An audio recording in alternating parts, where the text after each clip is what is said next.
اور اس آخرت کی عدالت کے متعلق رب کائنات قرآن کے اندر فرماتا ہے وَإِن كُلُّ لَمَّا جَمِيعٌ لَّدَيْنَا مُحْضَرُونَ، فرمایا کسی کی غیر موجودگی میں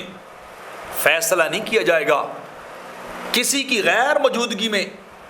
مقدمے کا فیصلہ اور ججمنٹ نہیں سنائی جائے گی، بلکہ کیا ہوگا، ہر ایک کو سامنے حاضر کیا جائے گا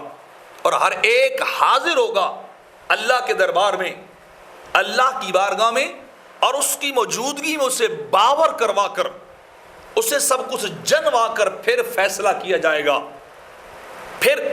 اس کی زندگی اور جنت اور جہنم کا فیصلہ ہوگا جب وہ سب کچھ آن کرے گا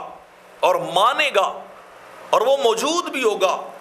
یہ دنیا کی عدالت نہیں ہے جہاں غیبانہ فیصلے بھی کر دیے جائیں، مجرم ہو یا نہ ہو تو فیصلہ اس کی فیور میں یا اس کی مخالفت میں آ جاتا ہے، جیسے چاہے یہاں کے جج کر سکتے ہیں۔ فرمایا وہاں کی عدالت یوں نہیں ہوگی، وہاں کی عدالت ہر ایک کو سامنے کھڑا کرے گی، وہاں مجرم بھی سامنے ہوں گے، مدعی بھی سامنے ہوں گے، بڑے بھی سامنے ہوں گے، چھوٹے بھی سامنے ہوں گے، امیر بھی سامنے کھڑے ہوں گے اور فقیر بھی سامنے کھڑے ہوں گے۔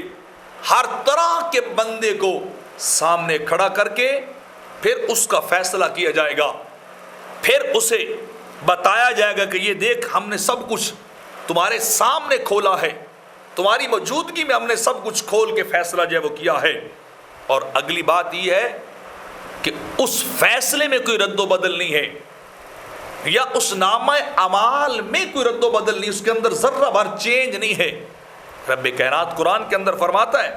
وَمَا يُبَدَّلُ الْقَوْلُ لَدَيَّ، میرے ہاں بات بدلی نہیں جاتی، جو جیسے جس نے کیا وہ ویسی رہتی ہے،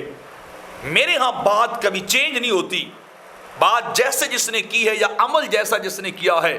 وہ اسی طرح پورا ریکارڈ سیف اینڈ ساؤنڈ شکل میں اللہ کی بارگاہ میں لایا جاتا ہے۔